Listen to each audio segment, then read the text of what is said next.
আল্লাহ রাসূল তুমি মদিনারি ফুল, ও রাসূল তুমি মদিনারি ফুল। আমি পার্সোনালি খালি গলায় নাশিদ গাওয়া ইসলামিক গানকে প্রমোট করতে পছন্দ করি। এতে তার গলাটা কেমন, সুর তাল লয় কেমন এটা বোঝা যায়।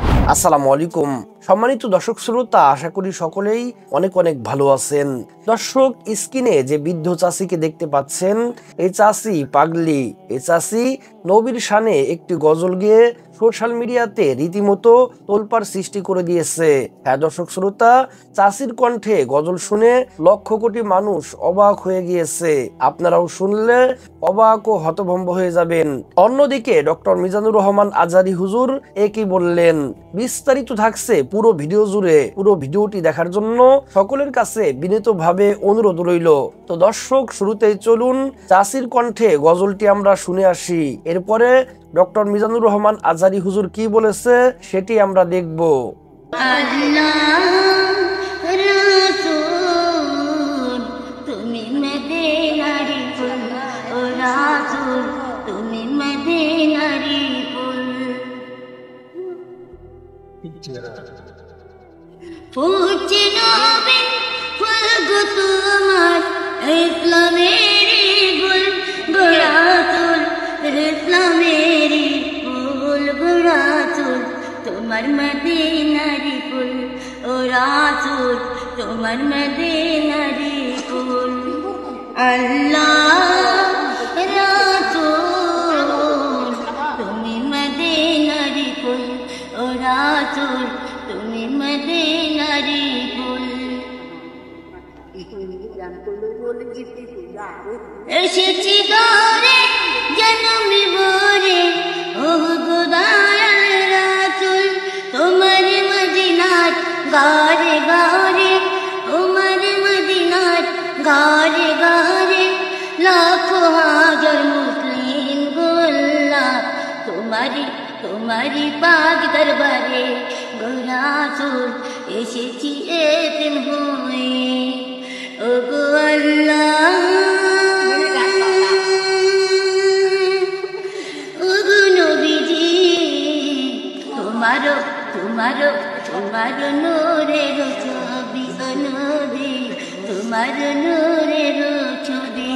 লাখ কোটি মানুষের ভিড়ে আল্লাহর কি দাম আছে বলো, কোটি কোটি মানিক হীরা সোনা মানিকের জানিরা দিয়ে খোদার দামে আল্লাহ আছে, খোদার দামে আল্লাহ আছে, খোদার দোস্ত আল্লাহ গো আল্লাহ তুমি শুধু মুহাম্মদ রাসূল, ও আল্লাহ তুমি শুধু রাসূল আল্লাহ। আল্লাহ রাসূল তুমি মদিনারি ফুল, ও রাসূল তুমি মদিনারি ফুল। নাই রে মাতা নাই রে পিতা নাই রে আপনজন গো রাসূল, নাই রে আপনজন গো রাসূল তোমার মদিনারি ফুল, ও রাসূল তোমার মদিনারি ফুল। আল্লাহ রাসূল তুমি মদিনারি ফুল। দর্শক, আশা করি আপনারা চাষির কণ্ঠে পুরো গজলটি শুনেছেন এবং আপনাদের কাছে অবশ্যই ভালো লেগেছে। আর ভালো লাগবে না কেন? নবীর শানে গজল কার না ভালো লাগে? সত্যি বলতে কি, চাষির কণ্ঠে গজলটি আমার হৃদয় ছুঁয়ে গিয়েছে। মাশাআল্লাহ, আলহামদুলিল্লাহ। দর্শক, আপনাদের কাছে কেমন লেগেছে? আপনাদের মূল্যবান মন্তব্য অবশ্যই কমেন্ট সেকশনে জানিয়ে দিবেন। দর্শক, এবার চলুন ডক্টর মিজানুর রহমান আজহারী হুজুর কি বলেছে সেটি আমরা দেখে আসি।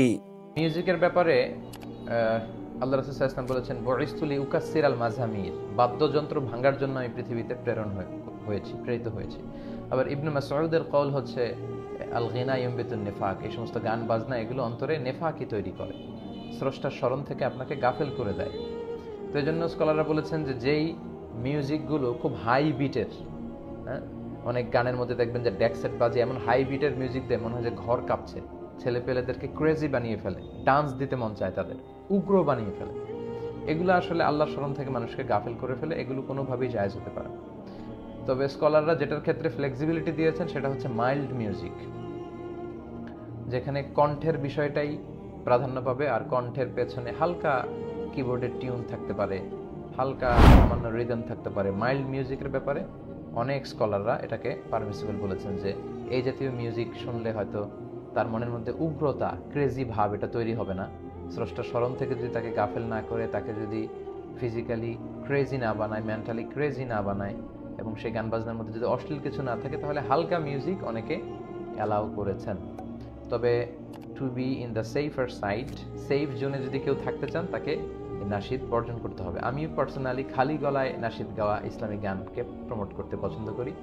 এতে তার গলাটা কেমন, সুর, তাল, লয় কেমন, এটা বোঝা যায়। মিউজিক সব কিছুকে উল্টাপাল্টা করে ফেলে, তো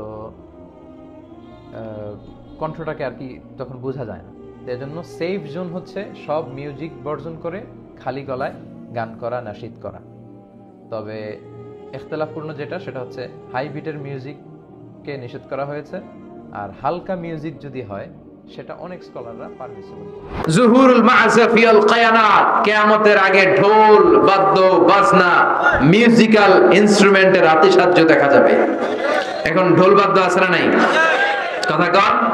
তোরা বাজারে ঢোল বাজারে বাঁশি, বাংলা মায়ের একতারা সুর কতই ভালোবাসি, দোতারা সুর কতই ভালোবাসি, বাজারে ঢোল বাজারে বাঁশি। বিষ্ণু বলেন বুইস্তু আন উকাসসিরাল মাযহামির, আমি ঢোল, বাঁশি, হারমোনিয়াম, তবলা ভেঙে চুড়ে মাটির সাথে গুড়িয়ে দেওয়ার জন্য এসেছি। আর ওই নবীর উম্মাত কয় বাজারে ঢোল। বিশ্বনবী ঢোল বাদ্য ভাঙার জন্য এসেছেন। এজন্য মুমিনের সাথে ঢোল বাদ্য, হারমোনিয়াম, বাঁশির কোনো সম্পর্ক থাকতে পারে। তবে বিশ্বনবী দফ বাজানোর অনুমতি দিয়েছেন। কি বাজানোর কথা বলেন?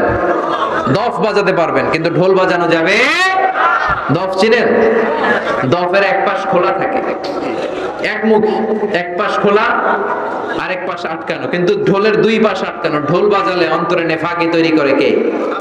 বিশ্বনবী যখন মক্কা থেকে মদিনায় হিজরতে গেলেন, বিশ্বনবীর শুভাগমন উপলক্ষে মদিনার আবাল বৃদ্ধ বনিতা সবাই নিয়ে দাঁড়িয়ে রইলেন আর পড়তে আরম্ভ করলেন, তলাআল বাদরু আলাইনা মিন সানিয়াতিল ওয়াদা ওয়াজাবা শুকরু আলাইনা মাদা লিল্লাহি দা আইয়ুহাল মাবউস ফিনা জিতা মিন আমরিল মুতা জিতা শারাফতাল মাদিনা মারহাবান ইয়া খায়রাদা।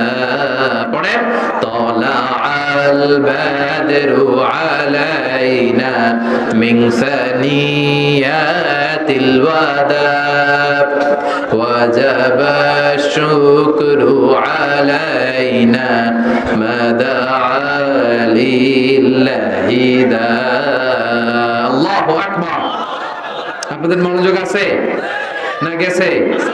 তাকবীর পড়েন, আল্লাহু আকবার। ঢোল বাজানো যাবে, কি বাজাবেন? দফ দেখছেন? একদিক খোলা থাকে, একদিক আটকানো থাকে। বিশ্বনবী দুই জায়গায় এগুলো বাজানোর অনুমতি দিয়েছেন। বিয়েতে বিশ্বনবী বলেছেন আলিনুন নিকাহ বিদ্দুফুফ, দফের ব্যান্ড পার্টি করে বিয়ের ঘোষণা দাও। আবার বিশ্বনবী ঈদের দিন শুয়ে রইলেন, দুইজন আনসারী ছোট্ট বালিকা এসে দফ বাজানো শুরু করলো। সাইয়েদনা আবু বকর ঘরের মধ্যে ঢুকে রেগে গেলেন, বললেন আমিজমারু শাইতানি ফি বাইতি রাসূলিল্লাহ, আল্লাহর রাসূলের ঘরের মধ্যে শয়তানের বাদ্য কেন? বিষ্ণু বললেন দাহুমা আবু বকর, আবু বকর রাখো, ঘরে ঈদের দিন। ইন্না লিকুল্লি কওমিন ঈদ, প্রতিটি জাতির আনন্দ উৎসবের দিন আছে। ওয়া হাযা ঈদুনা, আজকের দিনটা আমাদের ঈদ উৎসব, আনন্দের দিন। চিল্লায় এখন সুবহানাল্লাহ। তার মানে ঈদের দিন আর বিয়ের দিন এই দফ বাজিয়ে আনন্দ ফুর্তি করতে বিশ্বনবী রিকমেন্ড করেছেন। সুবহানাল্লাহ পড়বেন না? লা রুহবানিয়াতা ফিল ইসলাম, ইসলামে বৈরাগ্যবাদ নাই, ইসলামে আনন্দ নাই, উৎসব নাই, বিনোদনের সুযোগ নাই, কথাটা ঠিক নয়। ইসলাম বিনোদন করতে বলে, উৎসব করতে বলে, আনন্দ করতে বলে, কিন্তু এই বিনোদন হতে হবে হালাল বিনোদন, উৎসব হতে হবে হালাল উৎসব। চিল্লায় বলেন ঠিক কিনা? সম্মানিত দর্শক শ্রোতা, আশা করি সম্পূর্ণ ভিডিওটি আপনারা দেখেছেন এবং ডক্টর মিজানুর রহমান আজহারী হুজুর কি বলেছে আপনারা বুঝতে পেরেছেন।